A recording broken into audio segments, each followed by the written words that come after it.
Alright, welcome back to Fubble Games. This is my second video for the day. It'll be a spoiler review of Icons of War.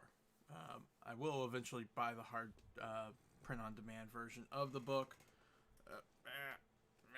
Stop. But right now I only have it digitally. Like everything, I buy it myself. I don't rely on any handouts. So, to get into it, Battletech Icons of War is basically a book.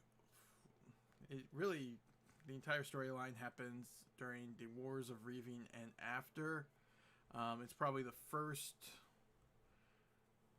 look at the homeworlds other than supplemental Wars of Reavings and a couple other quick notices that we got from the 2090 or 3090s. But since then we haven't really seen anything, but it did show us the effects and after effects of the Wars of Reaving on the capital world of the clans. Basically, I would say it's more like a mission. The basic premise of the story is a Mission Impossible style story. The Khan of the Clan Wolf gives the main character and a small group of other elementals a job of stealing the body of was it Alexander or Nicholas?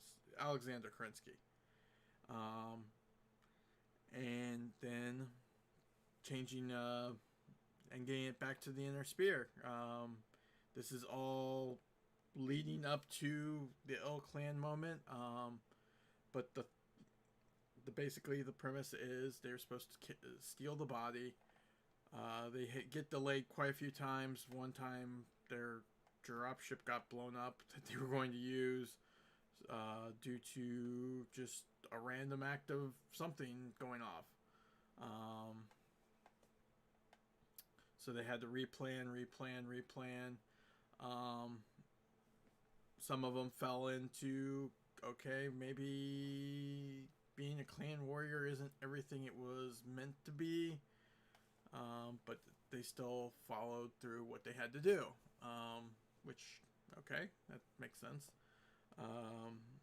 So they team up with a couple, basically what would be considered black market gangsters and things on the non-standardized clan society.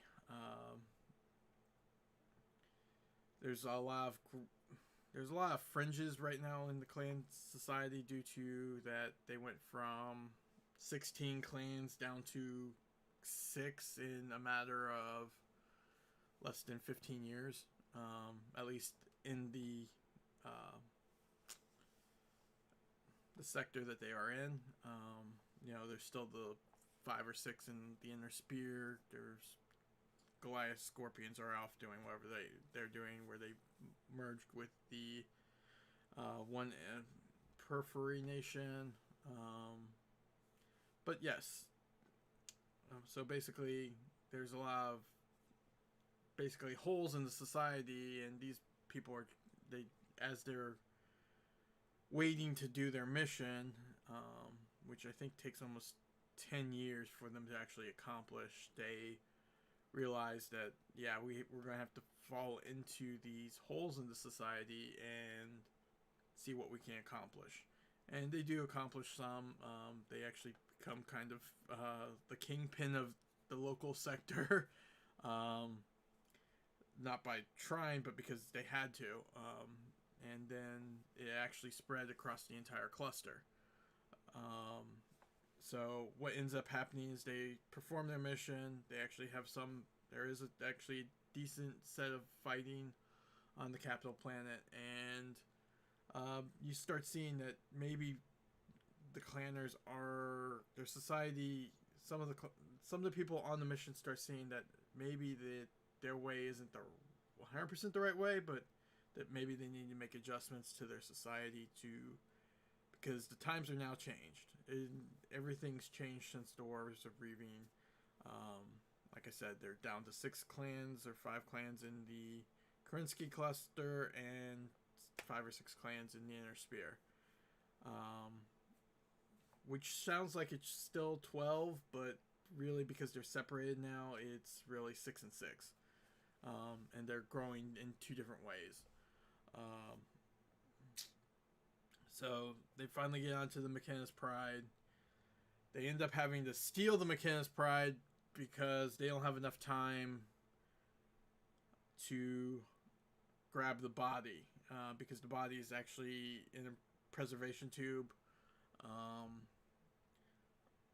And it's been hardwired into the McKenna's Pride. So what they thought they knew, they didn't know. So it would take them like 3 times as long to get the body out. So they've decided to, let's just take the Pride. Which, by the end of the book, it's like, okay, that works. So not only did they end up with one icon, which would have been the body of Alexander Kerensky, but the second icon being his flagship. Clan Wolf actually acquired both, and this is leading up, as I said, to the El Clan, and the Invasion of Terra 3 with Clan Wolf, Clan Jedi Falcon versus the Republic of the Spear. And it's basically Vlad Ward decided that he wasn't even going to tell anybody that the McKenna's Pride was captured. He actually hid it away for its time to be used. And now it's being pulled out in the newer books, in which I'll go over in Children's of Kerensky once I decide to do that video, which should be probably this weekend sometime. I might have done it today, but I don't know. So, Icons of War. I'll give it I gave the first Dark Age book of 55 or 60. I wasn't a big fan of it. So Icons of War, I'm going to give probably a 75. It was really good.